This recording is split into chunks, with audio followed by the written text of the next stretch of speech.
불렀을 때 제가 그 생각이 나서 말씀을 드렸습니다. 1983년, 지금으로부터 약 32년 전의 일이었습니다. 12살 된 한국의 한 소녀가 아버지가 돌아가시고 홀어머니와 함께 미국 버지니아주로 이민을 갔습니다. 초등학교 6학년의 나이로 미국에 이민을 가서, 요즘은 유치원에서부터 영어를 배우지만 그 당시에는, 제가 알고 있기로는 1980년대는 초등학교 때 영어를 배우지 않았습니다. 영어를 전혀 할 줄 몰랐던 12살짜리 소녀가 미국 학교에 들어가서 어머니와 함께 미국 생활을, 이민 생활을 시작해서, 한번 생각해 보십시오. 여기서도 우리가 말을 못하면서 답답한 것뿐만이 아니라 어떻게 보면 무시를 당하거나 아주 이렇게 쉔대를 당하는 일들이 있습니다. 인종이 달라서, 문화가 달라서, 또 그 당시만 하더라도 한국이 알려져 있지 않아서 후진국으로서 우리 한국에 대해서, 괜찮아요. 한국에 대해서 굉장히 업신여겼을 그때에 한국 학생이 없는 학교에 가서 이 여학생이 굉장히 많은 멸시, 무시, 천시, 등한시, 모든 시는 다 받았겠죠. 나중에는 오기가 들더래요.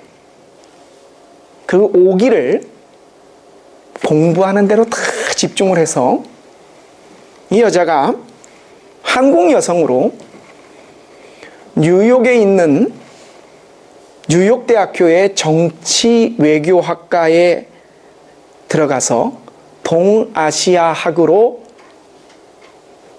동아시아학을 전공을 하고, 국제외교학 전문 학교인 아주 유명한 학교라고 합니다. 터프트 플래처 스쿨에서 석사와 박사 학위를 받고 자신의 능력을 인정받아서 조지 부시 대통령, 아들 부시 대통령의 2기 행정부에 들어가서 백악관 국가안보회의 동아시아 담당 국장을 역임을 하고, 그 능력, 탁월함을 인정받아서 지금의 오바마 대통령 1기에 역시 중용이 되어서 동아시아 담당 국장을 하면서 CIA, 그 미국의 중앙정보부 있죠.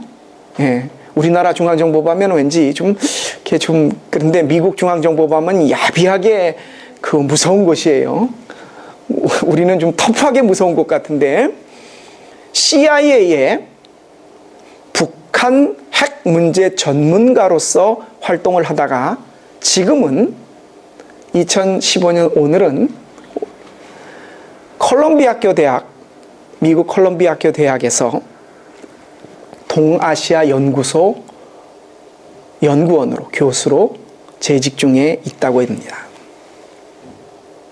이 사람의 이름은 김수미, 한국 이름이 김수미, 그 일용엄니 전원일기에 나오는 그 김수미 씨가 아니라 수미, 영어 이름이 수미테리래요. 제가 그래서 구글에서 수미테리를 쳐봤더니 그 사람 사진하고 쫙 떠요. 뭐 성조기 옆에서 또 부시 대통령하고 오바마 대통령하고 이렇게 있는 사진도 있고, 올해 나이가 43 내지는 44이 됐을 겁니다. 홀 어머니와 함께 12살에 영어 한마디 하지 못하고 도미해서 소위 아메리칸 드림을 이룬, 우리 한국 여자들은 굉장히 독한 데가 있어요. 그 많은 받았던 멸시와 천시를 오기로 삼아 그것으로 공부를 해서 동아시아 담당 국장을 역임했다. 뭐 미국이 좀 찌그러져 간다고 하더라도 지금도 전 세계의 군사적인, 정치적인, 경제적인 패권을 부자 망해도 3년 간다듯이 아직까지 잡고 있지 않습니까? 이 김수미 씨의 성공이 입지전적인 성공의 한 표본으로 회자되고 있습니다. 근데 오늘 우리가 본문 속에서 살펴본 창세기 40장, 37장으로부터 쭉 나오는 꼼쟁이 요셉의 이야기, 노예로 팔려가서 죄인의 몸으로 감옥에 갇혀 종신형으로 살고 있다가 일약 왕 다음 되는 총리 대신이 된 이 요셉의 이야기와 입지전적인 이 김수미 씨의 이야기를 함께 떠올리며 생각해 봅니다. 인종과 언어가 다른 것, 이방 땅에서 자수성가한 것 둘 다 같습니다. 하지만 한 사람은 학생으로서 가서 죽어라 공부했고, 다른 하나는 노예로 팔려가서 거기서 더 꼬여서 종신형을 받은 죄수들과 함께 있다가 총리가 되었습니다. 세상 사람들이 이 높이 올라가는 것, 그것에 익숙해 있고 그것으로 비교를 하다 보니까 한번 그것에 맞춰 생각해 봅니까? 이 김수미 씨의 입지전적인 성공과 성경에 나오는 꼼쟁이 요셉의 성공, 어느 게 더 하기가 쉽고 누가 더 높이 올라간 것 같습니까? 수미테리 씨의 백악관 동아시아 담당 국장이 입지전적인 그런 일이라고 한다면, 요셉은 당시 오늘날로 말하면 최고의 나라 미국의 대통령이 된 거. 왜냐하면 왕은 할 수 있는 게, 내가 하고 싶다고 할 수 있는 게 아니에요. 타고나기 전에는, 자기 아버지가 왕이기 전에는 죽었다 깨나도 왕을 못하는 게 그 당시였죠. 왕다움가는 총리 대신이 되었다고 하는 것은 올라갈 수 있는 데서는 최고로 올라간 겁니다. 그것도 노예로 있다가, 그냥 노예도 아니라 종신형을 사는 사형수들이 갇혀 있는 감옥 속에서 있었던 노예가 하루아침에 왕다움가는 총리가 된다? 아마 이런 입지전적인 인물은 전 세계에서 어느 누구도 찾아볼 수가 없을 것입니다. 가장 근소한 생각할 수 있는 것이라면 미국의 오바마 대통령요. 그러나 그 역시도 미국 시민권을 가지고 있었고 하버드 대학교 법대를 우수한 성적으로, 아주 뛰어난 성적으로 나온 엘리트 중에 엘리트였습니다. 그는 노예가 아니었죠. 오늘 우리는 성경 속에 나오는 인생 롤러코스터의 신화적인 인물, 인생 대박의 대명사로 알려진, 세상 말로 하면 인생 성공기, 그것을 보며 우리도 그렇게 잘 돼야 되겠다라는 생각 속에서 말씀을 생각하는 것이 아니라 신앙인으로서 정말 인생 대박, 그것이 무엇일까를 하나님이 주시는 말씀 속에서 함께 생각해 보고자 합니다. 노예 출신의 죄수가 왕다움가는 총리가 되었다. 그러기 위해서 여러분 어떤 일을 해야 할 것 같습니까? 요셉이 자기가 애굽의 총리가 되기 위해서, 요즘 한국 사람들이 많이 쓰는 그 유명한 말 스펙이라는 거, 스펙서피케이션의 준말이죠. 스펙을 얼마를 쌓아야 도대체 총리가 될 수 있을까요? 생각해 보십시오. 그 당시 애굽에 고관대작들이 참 많았을 겁니다. 그 자녀들이 얼마나 많은 체계적인 교육과 얼마나 좋은 스승 밑에서 얼마나 많은 교육을 받았었겠어요. 한국 사람으로 미국에 가서 동아시아 담당 국장만 해도 입지전적인 인물이라고 하는데, 한국 사람으로 이민을 가서 미국의 대통령이 된다? 오바마 대통령이 정말 대단한 인물이죠. 자기는 아니지만 자기 조상이 노예였고 이혼한 편모스라 밑에서 하버드 대학을 나오고 일리노이아 주 주지사, 링컨이 주지사를 했죠. 거기서, 그렇죠? 주지사를 하고, 아마 아메리칸 드림이 살아있다면 이 오바마가 그 최선봉에 서 있는 사람이 될 것입니다. 하지만 오늘날 성경 속에 나와 있는 꼼쟁이 요셉과 이 수미 테리가 됐건 오바마가 됐던 입지전적인 인물의 대명사로 회자되는 이 둘의 아주 다른 한 가지 사실이 있습니다. 비교해 보면 많은 부분들이 공통점이고 낮은 데서부터 올라갔다. 하지만 아주 결정적으로 다른 한 가지가 있습니다. 수미 테리나 버락 오바마는 미친 듯이 공부했고 자신의 모든 열정과 노력을 다 쏟아부어서 그 자리에 올랐습니다. 자신이 할 수 있는 노력은 다 했어요.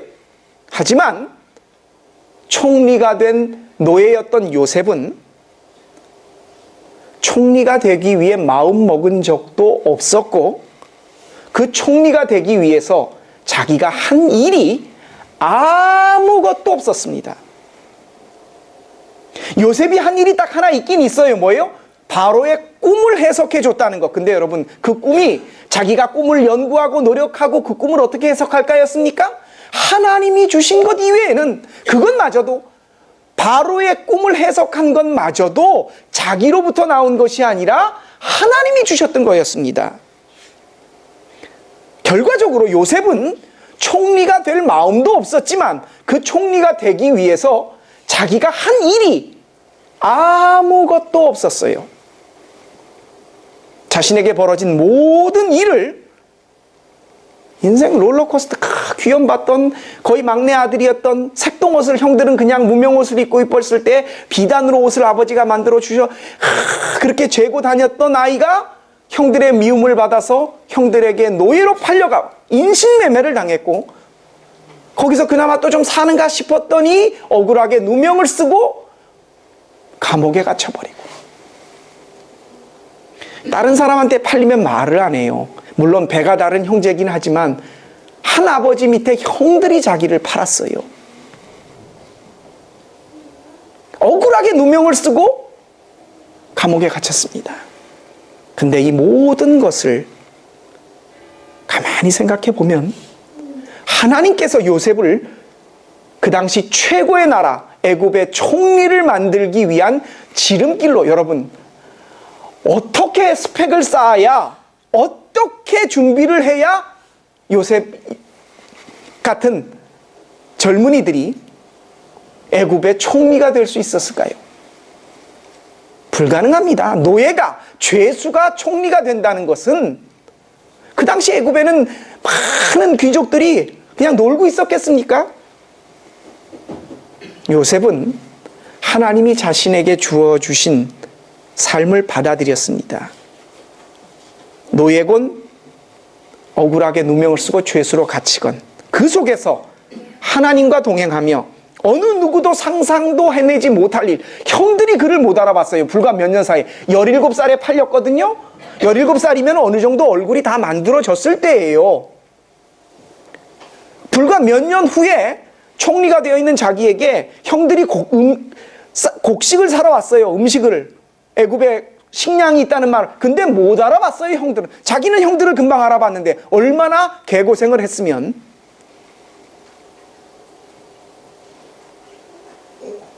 엄청난 사람이 되었습니다. 그러나 그 엄청난 사람이 되기 위해서 요셉이 한 일은 아무것도 없었습니다. 노력한 것은요.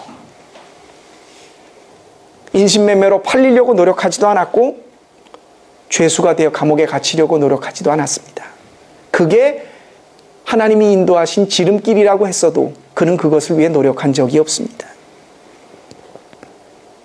하나에서부터 10까지 그가 총리가 될 수 있었기 위해서 깔아놓은 모든 멍석은 요셉이 아니라 하나님이 하신 일이었습니다. 불황민이었던 히브리인 당대 최고의 문명의 나라인 총리로 이 불황민의 자녀 그것도 죄의 수로 노예로 팔려왔던 그를 만들기 위해서 세상 사람들이 말하는 스펙을 얼마나 쌓아야 하며 어떤 성공을 거두어야 그렇게 될 수 있었을까? 그런데 하나님은 이 모든 것을 다 어느 누구도 상상도 할 수 없게끔 단 한 번에 죄수에서 총리로 그를 올려 놓으셨습니다. 그래서 하나님 잘 믿으라는 얘기 여러분에게 드리는 겁니까? 잘 믿으라는 얘기는 맞는데요, 뭐가 되기 위해서 여러분 하나님 잘 믿으라고 말씀드리는 거 아닙니다. 요셉이 총리가 되기 위해서 노예로서 성실했고 감옥의 억울함도 견디었습니까? 총리 되고 싶어서 그 일들을 견디고 참아냈습니까? 아니요. 요셉은 총리가 되기 위해 이 모든 것을 참고 견딘 적이 없었습니다. 한 번도요. 성경은 그의 심리나 마음 상태에 대해서 자세하게 기록하고 있지 않지만 요셉이 겪었던 분노와 절망과 슬픔과 고통과 끓어오르는 미움을 한번 생각해 보십시오. 한 아버지 밑에 형제들이 자기를 팔았습니다. 좀 사나 싶었더니 억울하게 누명을 쓰고 감옥에 갇혔습니다. 그 감옥 속에서 떡 맡은 관원, 술 맡은 관원 두 사람에게 꿈을 풀어주면서 당신들이 나가면 나를 꼭 기억해달라고 했는데 화장실 들어갈 때 나올 때 다르다고 2년이 지나도록 배은망덕하게 자기를 전혀 기억하지 못했습니다. 아마 신앙이 없는 사람 같았으면 벌써 자살했을 것 같습니다. 그는 목표인 총리 대신이 있었기 때문에 내가 살아있는다, 그것을 꿈으로 가진 적이 한 번도 없었습니다. 여기서 우리 신앙인들의 하나님을 믿는 모습을 한 단면을 봅니다. 여러분, 우리는 무엇이 되기 위해서, 내가 세워놓은 목표를 위해서, 때로는 나의 이익이 되는 것, 내가 좋은 것, 그것을 위해서 하나님의 신앙과 결부시킵니다. 무의식 중에요. 심지어 신앙인 중에서도 내 잘됨이 아니라 하나님께서 영광을 받기 위함이라는 명분의 일조차 속에서도 우리는 그것이 나로부터 출발할 때가 많습니다. 그 일례로 우리들이 가지고 있다는 비전, 꿈이라는 것에 내가 망하고 내가 잘못돼서 찌그러지고 십자가를 지고 죽고 죄수가 되고 억울하게 누명을 쓰고 그런 비전이 있나 살펴보십시오.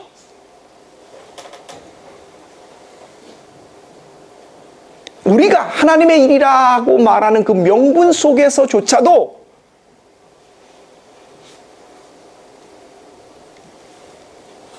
배움도 부족하고 목사로서 하나님의 뜻을 다 안다고 말씀할 수는 없지만 하나님께서 지금까지 제게 주신 깨달음으로요, 기독교 신앙은 하나님을 믿는다는 것에 우리가 무엇이 되기 위해서, 내가 잘 되기 위해서나 내 목표를 위해서 또는 하나님의 일을 명분으로 내세운 일 어느 것도 우리들이 쓰는 말로 진민사대천명, 내가 할 일을 다 해놓고 하늘의 뜻을 기다린다, 내지는 하늘은 스스로 돕는 자를 돕는다라는 말은 신앙인의 입장에서 볼 때 전혀 잘못된 말입니다. 이것은 신앙이 아니라고 단언합니다. 하나님을 믿는 신앙인으로 우리가 하나님 앞에서 할 수 있는 일은 아무것도 없습니다. 하나에서 10까지 전부 다 하나님이 하십니다. 다만 우리는 그 하나님이 하시는 일 앞에서 잠잠히 기다리는 것뿐입니다. 그것도 내가 마음 먹은 것을 위해 기다린다는 말이 아닙니다. 아무 기대다 목표, 이걸 내가 정하는 게 아닙니다. 하나님이 하시는 거예요. 우리는 그것을 은혜라고 부릅니다. 은혜가 뭡니까? 그라티스, 코스텔노스, 공짜입니다. 값으로 환산할 수 없는 것입니다. 예를 하나 들어드릴게요. 파도 타기를 하는 사람을 예로 보십시오. 파도 타기 하는 사람이요, 파도를 타고 윈드서핑을 할 때에 파도가 움직이기 전에는 자신은 아무것도 할 수 있는 일이 없습니다. 그 파도에 의지해서 파도를 탈 뿐이지 파도를 오라고 파도를 만들지도 뭘 할 수 있는 게 전혀 없습니다. 그렇듯 우리 신앙인들이 하나님 앞에서 내가 생각한 일을 이루기 위해서 신앙인으로 하나님 앞에 서서 이것은 내가 열심히 해놓고 하나님의 뜻을 기다리고 구해야지, 이런 거 없습니다. 요셉을 봐십시오. 자신이 무엇이 되기 위해서 한 일이 아무것도 없습니다.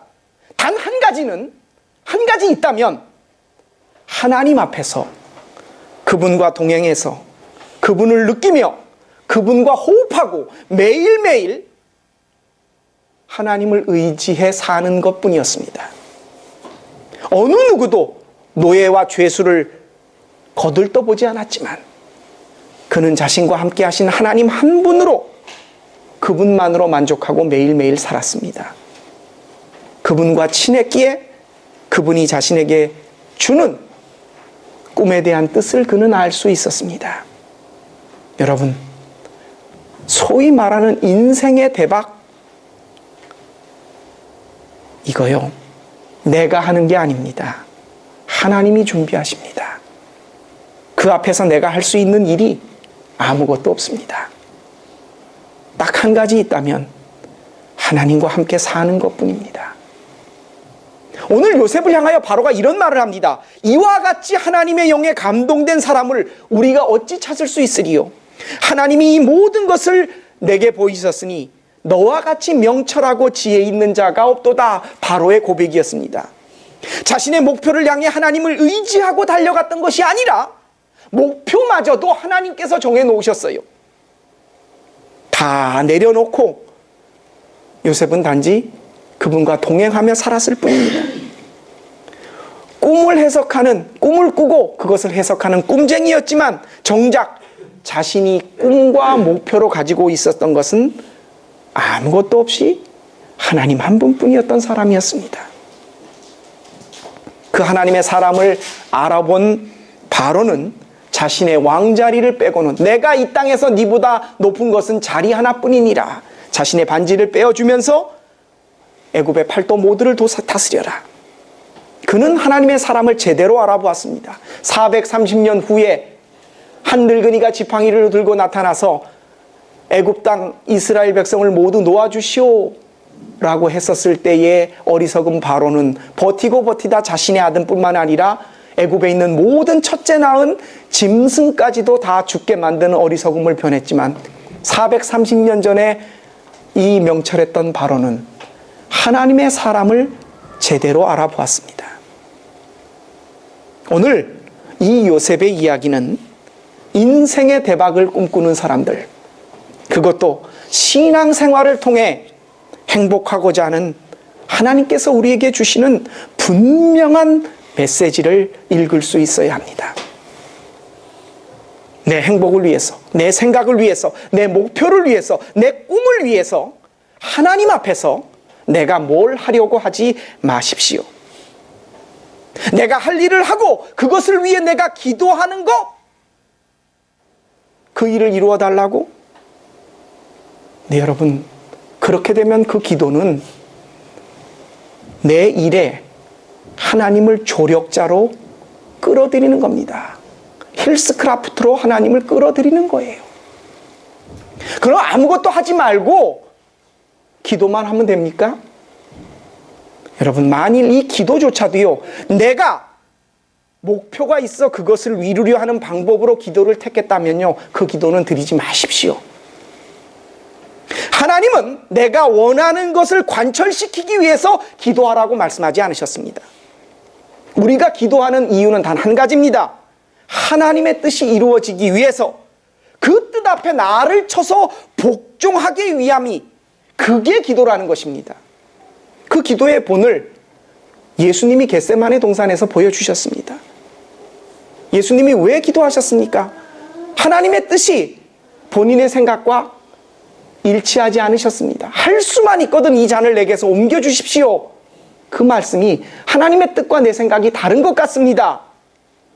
하지만 그분은 자신의 모든 뜻을 내려놓고 하나님의 뜻을 받들기 위해 땀이 핏방울이 되도록 기도하셨습니다.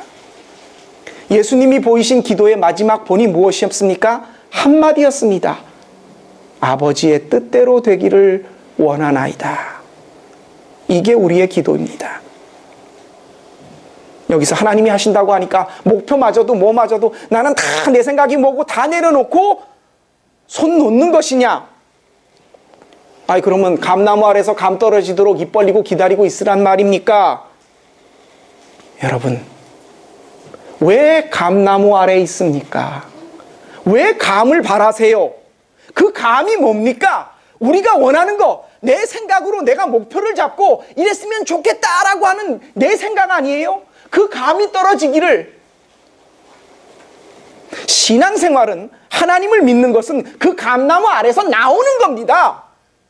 그 감이 떨어지든 안 떨어지건 내 입에 들어가든 아니든 그 감과 관계없이 하나님 한 분 있으면 나는 행복할 수 있다. 왜 감나무 아래서 감을 바라보면서,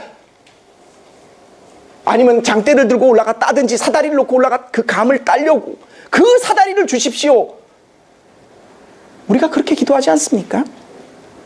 감나무 아래서 나오세요. 그 감 없어도 떨어지건 안 떨어지건 내 입에 들어가건 안 가든 관계없이 하나님 한 분으로 만족하고 사는 것이, 그게 진짜 신앙인들의 생활입니다. 그 감과 관계없이 감사하며 살 수 있는 것. 요셉은 그 진리를 알았습니다. 총리가 되기 위해서 그것을 목표로 잡아놓고 노예가 되는 것, 죄수가 되는 것을 꾹꾹 참고 견딘 것이 아니었습니다.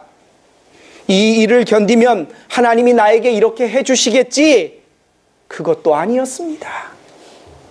다만 하루하루를 하나님이 주시는 힘으로 주님과 함께, 주님과 동행하며 그분만으로 만족을 삼고 살았습니다. 여러분, 여기에 요셉이 가르쳐 주신 인생 대박이 있습니다. 뭡니까? 하나님과 동행하는 겁니다. 그것이 그에게 있어서는 애굽의 총리가 되는 것보다 더 큰 인생의 대박이었습니다. 매 순간을, 감옥이 되었건 아니면은 노예로 팔려가서 자신의 시간이 없이 살았건, 어떠한 순간이건가 그 순간순간에 무엇이 되기 위해서 노력하고 움직이고 그것을 꿈꾸었던 것이 아니라 하나님 한 분만으로, 그분이 나와 동행하고 내가 그분 안에 거하고 그분이 나와 함께 하시는 것을 느끼고 있을 수만 있다면, 그게 요셉에게 있어서는 견딘 게 아니었습니다. 참은 게 아니었습니다. 그 하나님과 동행하며 그분의 뜻이 이루어짐을 감사함으로 사는 것이 신앙인들에게 있어서 인생의 대박임을 오늘 우리는 요셉을 통하여 보았습니다. 이는 세상 사람들이 말하는 하나님과 동행하면 높아지고 잘되고 이런 목표 때문에 하나님과 동행하는 것이 아니라 그냥 그분과 친하게 생활 속에서 그분을 생각하며 함께 사는 겁니다. 그 자체가 우리 인생의 목표가 되었는 것, 그것이 인생의 대박임을 하나님은 우리 신앙인에게 말씀해 주십니다. 엊그저께가 설날이었습니다. 여러분도 한국에 계신 친척들이나 누구에게 메시지를 주고받았을 때 연하장이나 보면 뭡니까? 제가 받았던 연하장 중에는 복이 들어가 있는 게 굉장히 많더라고요. 만한 공처럼 돼갖고 나중에 보니까 복복 써 있는 게 막 이렇게 쌓여 있는 것도, 그런 연하장도 받았고, 그런 인사도 한답니다. 올해는 대박 나세요. 여러분, 인생의 최고 큰 대박이 뭡니까? 내가 정해놓은 목표를 이루는 것입니까? 그러면 여러분에게는 어떤 목표가 있습니까? 그것을 위해 기도하고 계십니까? 여러분, 신앙인으로서 우리가 우리 인생의 최고의 대박은 하나님이 나와 함께하고 계시고 내가 하나님과 동행한다는 것을 느끼며 사는 겁니다. 그것을 경험한 분은요, 천국을 맛배기로 보았다고 보셔도 좋습니다. 오늘 요셉의 이야기를 통해 하나님은 우리에게 말씀하십니다. 설날 복 받는 것보다, 재물이 쌓여가는 것보다, 어느 사람보다 건강한 것보다, 무엇을 통해 내가 행복하고 내 목표를 이루었기 때문에 나는 행복하다고 하는 사람보다 더 큰 신앙인으로서의 인생의 대박은 순간순간 나에게 주어진 상황이 어떤 곳이, 설령 그것이 감옥이고 노예의 신분이라고 하더라도 하나님과 함께 동행하며 그분과 함께 사는 것, 그것을 위해 하나님은 나를 위하여 하나부터 열까지 내가 준비할 것이 아무것도 없이 그냥 나는 그분 옆에만 있으면 되는 그런 인생의 대박을 우리 신앙인들에게 허락하셨습니다. 인생의 대박, 하나님과 동행하는 그 복을 평생 누리실 수 있는 저와 여러분의 삶 되시기를 주님의 이름으로 부탁드립니다. 기도드리겠습니다. 하나님, 요셉은 총리가 되기 위하여 그것을 목표로 삼은 적도 없고 그것을 이루기 위하여 참고 견딘 적도 없었습니다. 하나님께서 그를 위하여 하나부터 열까지 다 준비하셨고 그는 정말 억울하게 팔리고 또 억울하게 누명을 쓰고 옥에 갇혔지만 이 모든 것을 자신의 목표 때문이 아니라 함께 하시는 하나님 한 분으로 인하여 그것을 견디어내고 참았던 것이 아니라 그 속에서도 감사하며 기뻐할 수 있었을 것입니다. 하나님은 오늘 우리에게 말씀하십니다. 내가 파도를 일으킬 테니 바람개비는 내가 돌리는 것이니 너는 그냥 가만히 있어라. 왜 감나무 밑에서 감 떨어지기를 기다리느냐? 그 감이 너하고 무슨 상관이 있느냐? 내가 너에게 감을 주든 아니든 너는 나로 만족하고 살아라. 하나님이 우리에게 말씀하십니다. 하나님, 세상 사람들이 추구하는 것, 그것을 이루어 주시는 분이 하나님이 된다면 우리에게 하나님은 도깨비 방맹이 이외에 무엇이 되겠습니까? 하나님, 세상 사람들이 그토록 바라고 부러워하고 원하는 것, 그것과 관계없이 하나님 한 분만 계시면 나는 된다, 만족한다. 이 신앙의 행복을, 인생의 대박을 느끼며 경험하며 살 수 있는 우리 되게 하여 주옵소서. 이 지혜를 깨닫게 하신 우리 주님 예수 그리스도의 이름으로 감사하며 기도합니다. 아멘. 우리